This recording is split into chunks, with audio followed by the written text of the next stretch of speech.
Namaskar and welcome to the special conversation with Doordarshan. We have a wonderful guest with us, Dr. Virginia KIMONIS, is clinical scientist in University of California, Irvine, and we'll be talking about genetics with her. Dr. Virginia, welcome to the show. Welcome to Doordarshan.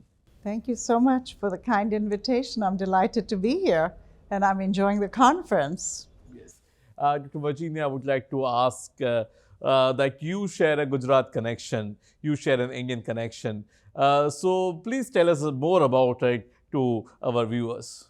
Yes, so I'm a Gujarati. I was born and bred in Gujarat, and then my family moved to Rajasthan, and my father had a bee in his bonnet about going to England.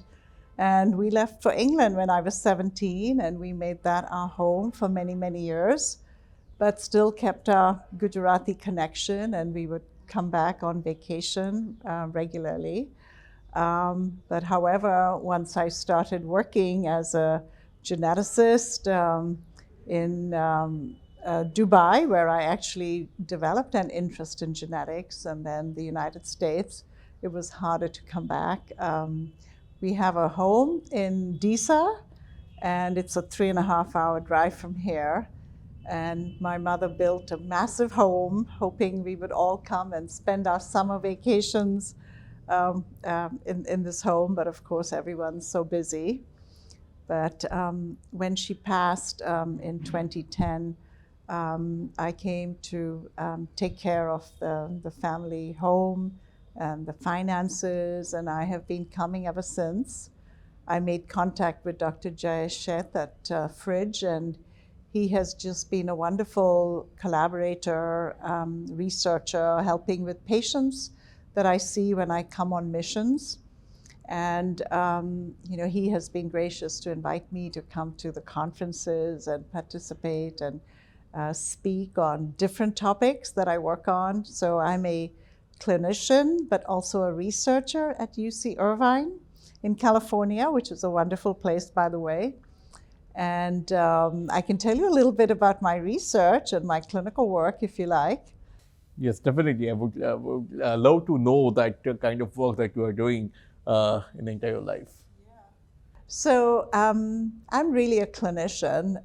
I started off as in general practice, and then I did pediatrics. But when I saw the number of genetic patients in Dubai, where I worked for many years, because of the high rate of consanguinity, I decided I wanted to train in genetics. It is by far the most fascinating field in medicine. And I decided to go to the US to train in genetics, and I trained in clinical genetics as well as biochemical geneticists. So I can see patients of all types, both children and adults, and all my previous background has been very helpful in developing comfort with both adults, different types of genetic diseases, because we see everything in clinic. From prenatal to old age, any patients with genetic disorders. So as a result of seeing very rare families, I became interested in one family in particular when I was in Southern Illinois University. They had a combination of muscle disease, which they call limb-girdle muscular dystrophy. They also had Paget bone disease and dementia. And I had learned how to map genes when I was at the National Institute of Health, where I did my training in genetics. And so this family were unique. There was nothing published about them. And I decided I would find their gene. And that's what I did. It took me many years, but we found the gene. It's VCP. And following finding the gene, I decided I would continue working to find a treatment for this disease. And so we made cell models with muscle from patients. We made induced pluripotent stem cells, which we can make into nerve cells. We can make into muscle. We can make into bone. But I also made mouse models of the disease. And we have been studying this disease and other neuromuscular disorders. More recently, I've been working with another rare disease, which is very similar to the VCP myopathy, and that's due to a mutation in the gene called HSPB8. It's a small heat shock protein. So these are very fundamental genes that have a very important role in the cell. And so the feeling and my belief is that if you can treat rare disease like this can be translated, the information can be translated to more common diseases. And it's always easier to get funding if you can relate your rare disease to more common disorders, which will then appear to the funding agency to give you more bang for your buck. So that's my research interest particularly. In the clinic, I see many different types of patients. I see pediatrics, adults, but my passion is lysosomal storage diseases. I have a very large cohort of patients with Fabry disease and Pompe disease and a few other lysosomal storage diseases. And I do mainly clinical research, but we also are doing translational work. For instance, we have had some success with antisense oligo treatment in Pompe disease mice, which we're hoping that will be translated to a better treatment for patients. Currently, the enzyme, although it's wonderful, it loses its effect. So you need something more to help the patients not be progressively weaker and have decline in their strength. Correct. So it's really true that rare disease really face challenge in diagnosis and management. So what approach, as being a clinician, you take to handle this challenges? How do you look at this, being a researcher and being a doctor as well? Yeah. Well, the most important point is identifying these patients. So I also regard my role as an educator. So I do a lot of outreach programs for healthcare providers. And these are such rare disorders that most clinicians will not have come across them. But I feel that if I give them a foundation, that they will identify them, refer them to the appropriate place. Because if these patients are not diagnosed, and they have to be diagnosed early, it is very hard to make any difference in their lives, because once the damage is done, it's difficult to revert, muscle that is destroyed or heart that is damaged or the brain that's already suffered a stroke. You have to detect them early, to start treatment early, to prevent these very serious complications. So that's my goal. You have to educate providers and hopefully, diagnose them early. More and more of these disorders are being detected early, even prenatally, but in the newborn period. So the hope is that we will get better as we get better tools to diagnose patients. Correct. In your research, like you talked about your VCP gene discovery, like talked about you also discovered how the multisystem proteinopathy happens. So what, if you can, for our layman terms, if you can explain what kind of discovery it was, how it impacted our bodies, and what your research would have difference in understanding the disorder, the syndrome, and how did you find any kind of clinical management treatment for that? Yeah.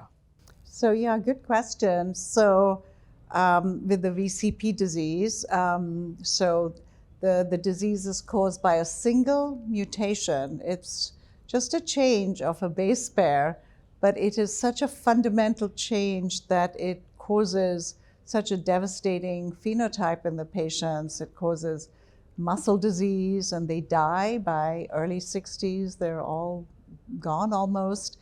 They develop Paget bone disease, which is a very serious complication. A third of them develop dementia.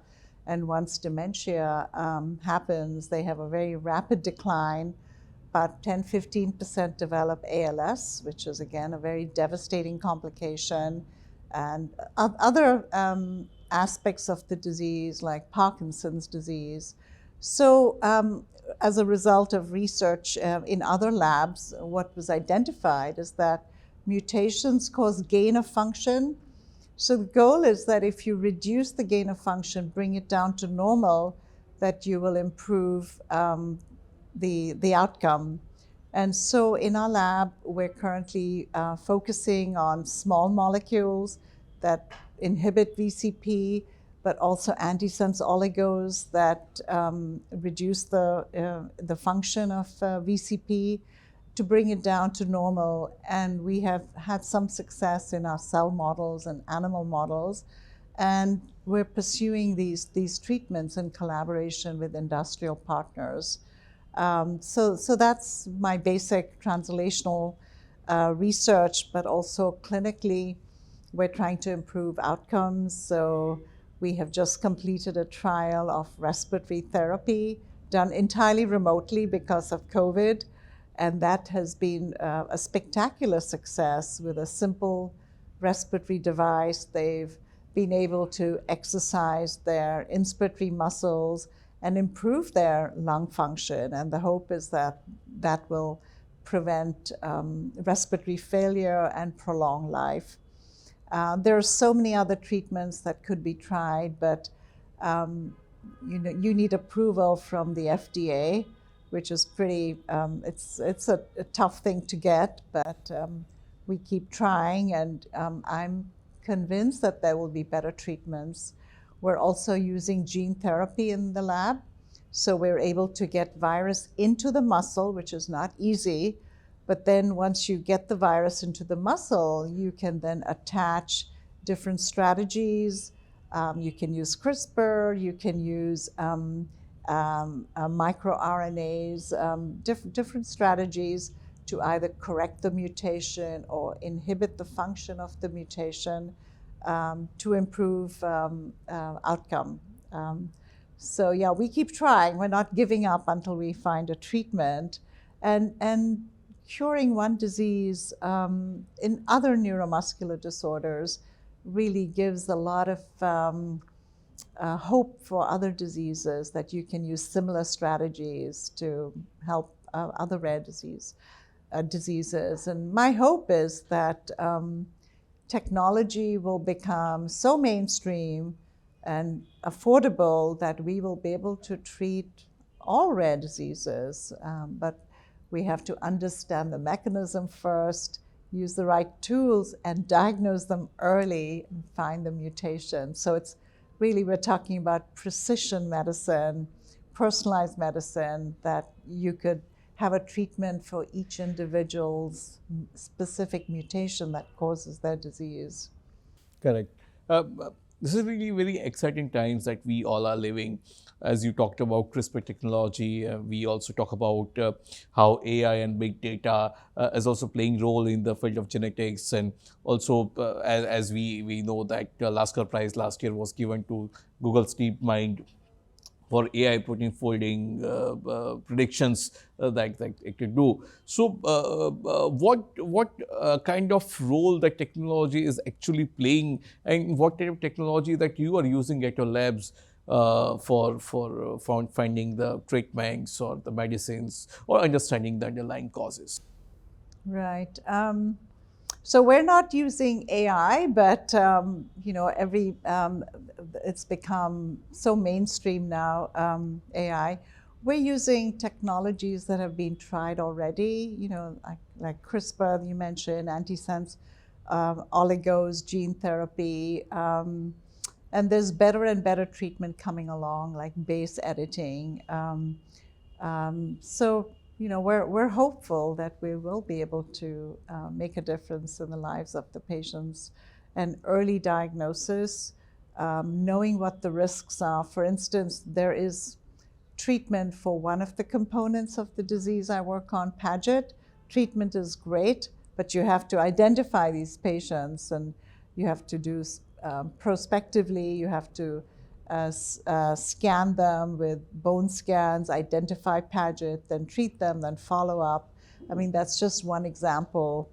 Currently, there is no treatment for the muscle component, for the dementia, But I'm hoping in the future that there will be, once you understand the mechanism, which some of these neurodegenerative disorders do share with each other. Correct. Another part that I would like to ask, that if you can explain, because lots of people talk about CRISPR. CRISPR is a very much famous technology, technology that people keep listening here and there right now, and even after the 2020 Nobel Prize, it was given to this technology. So, if you can explain to our viewers in layman terms, what exactly CRISPR technology is and how it is being practically used inside the lab. Right. So we're not there yet with respect to CRISPR to insert CRISPR, the CRISPR molecules into the person. The reason for this limitation is that there are off-target effects. So the CRISPR molecule can attach to other genes and impact the function of those vital genes, and we're not there yet to face the consequences. But there are diseases in which CRISPR is very amenable, where you can remove, say, the bone marrow, the blood cells, modify them with CRISPR, and then introduce them back into the patient, and they get incorporated into the bone marrow and produces the healthy protein. But the technology is improving. So, for instance, base editing is a way to make changes to the gene without those off-target effects. And it's just beginning. So there are diseases now where people are inserting, the CRISPR equivalent molecules in order to correct the disease. Okay. But is it really a wonder tool that we have got, as being in popular media is saying that we can really create a like superhuman or Uberman with this, or we can really do immune to all kind of diseases? Is it true regarding that, or is it just a hypothesis or a science fiction right. being So going on? the potential is there. You can make a human being, changing genes, but currently most countries have ethical boards where they are carefully monitoring what you do with CRISPR, how you do it. For instance, you would not be allowed to edit the germline and make a new human, but you can do somatic changes, so improve the muscle function or the brain function, etc., but not to create a new human being using CRISPR. So we're not there yet. But possibilities are there. I'm just asking about the scientific The technological technology possibilities. is there, yeah. But I believe most scientists follow the guidelines of regulatory bodies and will not be doing that kind of research. Okay. Then also I would like to ask that role of women in STEM. Because lots of not more women are there in scientific discoveries, and if even they are there, so there would not be much recognition as well. So what's your experience regarding that, being women in STEM? Well, I believe women have all the qualities and can be extremely successful. They just need role models. They need to be encouraged. They need to be given more opportunities, and they will be extremely successful. In my lab, I just have 2 men. The rest are all women, and we have a fantastic team. Everybody works harmoniously, and we're fairly productive lab, and we're very happy with what we achieve in the lab. And I'm hoping that there will be women out there and they will see what I have accomplished from a humble beginning in a small village in Disa, And now I'm in the University of California, Irvine. I'm a tenured professor. I run a translational lab. I see patients. I get invited to wonderful conferences like the ISHG conference. And I believe women can contribute a lot, and we should continue encouraging them and expecting more from them as well. And also, do you really think that because science is being done by men almost most of the time from ancient times, it is more have a patriarchal biases in the results and conclusions and the manufacturing products everywhere? Do you really think so? I think things are changing.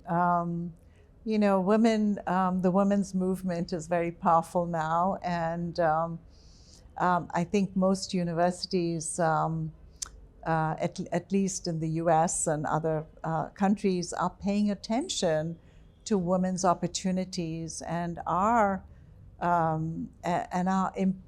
making sure that there is equal representation.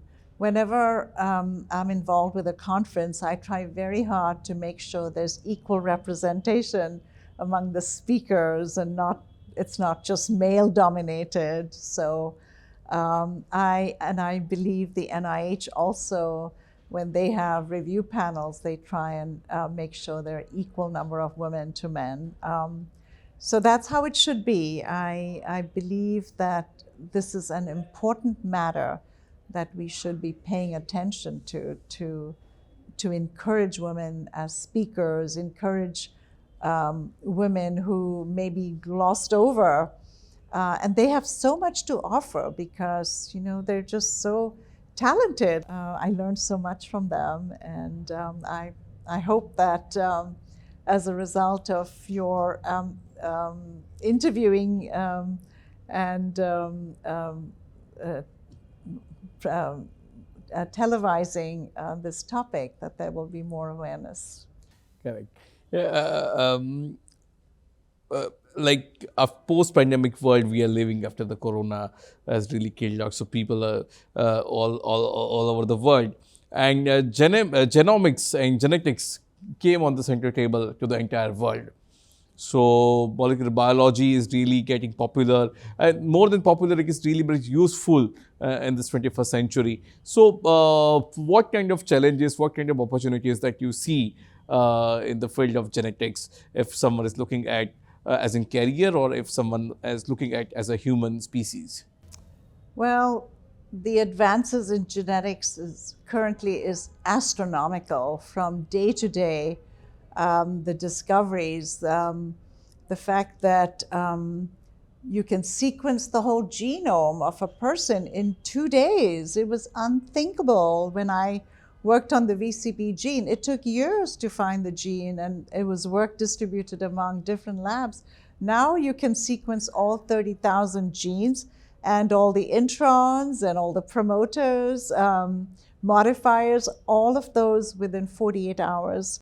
So the technology is there. It's becoming cheap to sequence the genome. So that's a very powerful tool to be able to know the basis of the disease. And the tools are getting better, like you mentioned, CRISPR, base editing, antisense oligos, just gene therapy, very powerful. We're able to treat diseases now with one single injection of a gene, attached to virus, and they keep producing the missing gene or correcting the mutation. So that kind of technology will be applicable to all the diseases that we have. 700,000 genes, 700,000 disorders that hopefully will have a cure one day. Mm-hmm. And lastly, I would like to ask that send a message, give a message to a young girl who might be watching this interview from a remote village in India. So what would you tell her to live her dream like you, from Lisa to California? Mm-hmm. Your journey is very much inspiring. Yeah, so what would thank you. So I would say never lose your passion. If you have a goal and you have a passion, you have to go after it. Not let people put you off, dissuade you from getting to where you want to be. I mean, when I asked for advice, I was told, "Don't do medicine; it's too difficult." Be a dietitian or something other than medicine. But that's not where my passion lay, and I've been very single-minded. I wish I continued to be so single-minded with my research. As you get involved with so many different things, your efforts get diluted. But I'm always thinking about the patient. We have to get better treatment for them, and the tools are getting better, and we will learn how to use those tools, and hopefully one day there'll be treatment for all our patients. Thank you, Dr. Virginia, for joining the conversation. Thank you for the It was invitation. really delightful to talk with you. Thank you so much.